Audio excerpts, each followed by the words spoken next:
Let's talk. I want some rest. Are we having fun yet? First and foremost, I'm really sick. Okay, like I feel awful. I'm sure that I look awful, and on your end, I probably sound awful as well. But nonetheless, talking about the San Antonio Spurs at least makes me feel a little bit better. So what are we talking about? Well, we're going to talk about the narrative that kind of goes around Spurs Nation, in which Spurs fans don't want any more guards, okay? Spurs fans don't want guards in free agency. They don't want guards to be drafted. They want to trade away some guards. People always talk about how the Spurs just have way too many guards. And I have to say that it's a very tunnel vision way of viewing the current landscape of the NBA, and I'm gonna prove that today. So I got my tissues on deck. I'm dying, and I'm ready to go into this.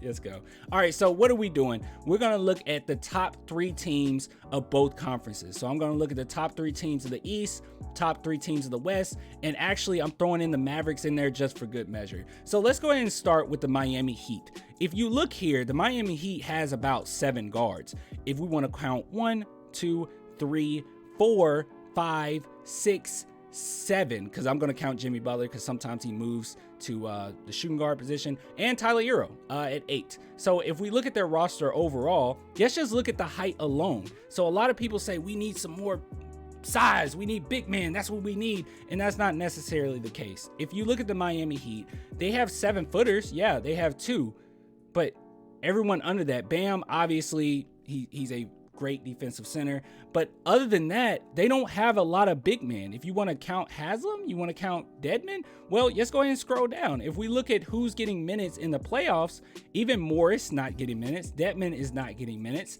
and Amir only got 4 minutes a game. So they're not playing their big men to the degree that a lot of people believe. A lot of these rosters are playing usually one good center, one good piece there, and they're moving on. But this narrative that the Spurs need to get so many more big men and we need to get so much more size, that's not how the NBA is constructed. Now, next, I want to go to the Milwaukee Bucks. It's the same case with the Milwaukee Bucks. Now, yes, let's go ahead and talk about the elephant in the room. Giannis is one of the best big men of the NBA. Like, he's incredible, right? MVP caliber player, like, for the last few years, right? But overall, overwhelmingly, once again, they're not playing a lot of these big men. If we scroll down and we look at who's getting minutes or who's getting less amount of minutes, Serge Ibaka isn't even playing. And Giannis's brother is not playing. These players, these big men, are not getting the minutes that you necessarily think that they would. But overall, Giannis' brother obviously is a small forward. But overall, if you see here, really it's only Brook Lopez and Giannis. That's the 7-footers. They only have 2 7-footers that's legitimately getting minutes. And Bobby Portis, even for a while, they weren't playing him or utilizing him. So that's not necessarily the case even with that team. If we go to the Boston Celtics, just to speed it up just a little bit, it's Al Horford. That's it. It's Al Horford. They are favorites to win the finals, and it's literally just Al Horford, basically. If you look here, once again, Al Horford is 6'9". Jason Tatum's is 6'8".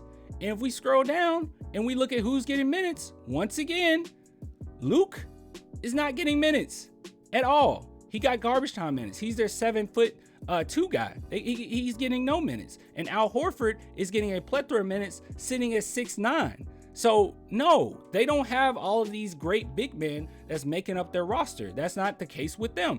Phoenix Suns, another perfect case. They don't have a lot of big men. It's basically DeAndre Ayton and JaVale McGee, kind of. JaVale McGee, 7-footer. DeAndre Ayton, 6'11". And obviously DeAndre Ayton is a star player, but he's only one big. And if you scroll down here, once again, you can see Biyombo, about 10 minutes. JaVale McGee, about 11 minutes. They're not utilizing a bunch of big men. Most of these teams are going with smaller lineups, and they're being successful doing so. Now, I want to skip over to actually the Golden State Warriors, because they're the ones that kind of started this, or at least they were one of the first, right? And if we look at their roster, once again, the exact same thing. The only big man they legitimately have, I would say, is Draymond Green. Now, you can go ahead and count Kevin Looney, but I personally believe Jakob Poeltl is better than Looney. You can disagree if you want, but that's just my opinion. I guess you want to count Andrew Wiggins, but once again, he's 6'7". They're not just towers reigning over the place. I think part of the reason that this is an issue, and part of the reason that Spurs fans are starting to believe that you just need more big men, is because we're still kind of stuck in the era of Duncan. We're still kind of stuck in the era of LaMarcus Aldridge. We're still stuck in the era of the Twin Towers, and that's not necessarily the scope of the NBA anymore, and the Spurs know it, and that's why they're not necessarily worried about the position of the players. They just want to try to get quality players first, and you worry about the balance later. Now, if we jump over to the Memphis Grizzlies, once again, perfect example, is really just Jaren Jackson. If you look at their roster, same thing. You can count Steven Adams. They didn't even utilize him a lot in the playoffs. It was mostly Jaren Jackson, and he came in later. And if you want to pick Kyle Anderson as your big man, sure. I don't consider him as the big man of a lot of people want, or the type of big man that a lot of Spurs fans are asking for. So I don't even count that. But once again, same exact thing. Steven Adams, about 16 minutes per game. Jaren Jackson getting the heavy load. So it's starting to look, and it just might be me. Okay, maybe I'm just a little crazy, right? But it's starting to look as if really all you need is one nice big man and you're good. Whether you look at the Boston Celtics, whether you look at the Miami Heat, whether you look at the Bucks, whether you look at the Memphis Grizzlies, whether you look at Golden State, even if you want to count Draymond Green, right? Or Andrew Wiggins. Some people count him as a big man. I don't, but whatever. But that's just the reality of the situation. Now, let's go over to, like I said, I promised that I would go over to the Mavericks, and it's the exact same thing. Spoiler alert, spoiler alert, spoiler alert. Let's go to their roster. Exact same situation. They have one player that's over 7 foot, which is Boban. He doesn't play. If we scroll down here and we want to see how many minutes that Boban has gotten in the playoffs, here we go. 2 minutes. 2 minutes per game. That's what Boban is averaging. 2 minutes per game. And as we scroll up here, once again, Dwight Powell, Maxi Kleber, or I can never say his name right. I'm so sorry. Let's just say Maxi, okay? And if you want to count Davis Bertans as a big man, sure. But once again, it's not these towering big man defensive monsters in the paint. They're not running around with a bunch of Shaqs. The way that these teams are constructed, they're constructed in a way for the modern NBA, and all of which are successful. Oh, excuse me. Now, once we go over to the San Antonio Spurs, my throat is killing me. We can go ahead and see here that it's the exact same thing that the Spurs are trying to do. The only problem is the San Antonio Spurs don't necessarily have the talent to match it. They're trying to do it. They're trying to see who can be that one big man that can stay in that paint. Now, should you go get a big man? Sure. But I don't think that people necessarily see in the bigger picture. You don't have to get a plethora of different big men to be successful in the NBA.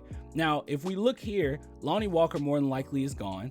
And the Spurs have quite a few guards, but are there any guards on this roster that you're just ready to throw all eggs in one basket for? Like, I love me some Joshua Primo, but the reason why I'm not in the front office is because I would think like a fan, because I really like his projections, right? But I can't build around Joshua Primo. That's silly. DeJounte Murray, sure, but I don't know if anybody really wants to build around him. Trey Jones, obviously he's going to be a backup point guard. That's going to be his role. Devin Vassell, are you convinced that you can build around him? So right now, as this team is constructed, yes, you have guards, but that's not necessarily the problem. The bigger problem is you just need to find who's going to be it, and that's it. And that could be a big man, that could be a shooting guard, that can be a point guard, it can be anybody. But one thing that people are not thinking of either is if you look at the teams that are left, whether we're talking about the Miami Heat with one big man, that's not necessarily a superstar. Or if you go to the Boston Celtics, Al Horford, really good big man, but he's 36. He's not a superstar. Or if you jump over to the the Golden State Warriors, Draymond Green, he's not a superstar.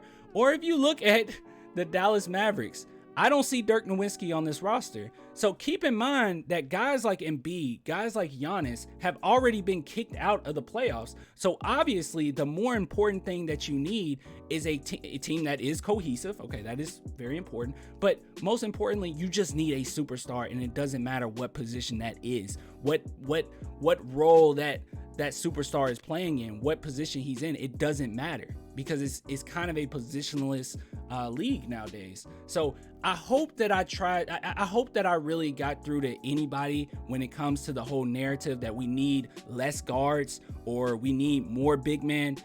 It's not as simple as that. I think that you just need whoever comes that's going to be a star, and you can just deal with the consequences after. You'll get a decent big man to go with them, but that's not necessarily the case in today's NBA. And also, I mentioned Giannis and Embiid being out of the league, but DeAndre Ayton, very good, very talented big man.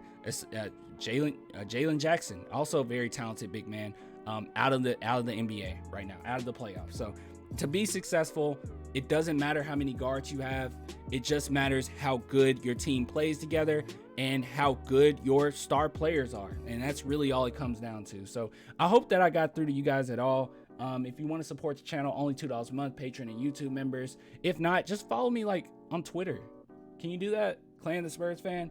I'm going to go ahead and cough and sneeze and do all that beautiful stuff. So I'll get with you guys later. Until next time. Deuces.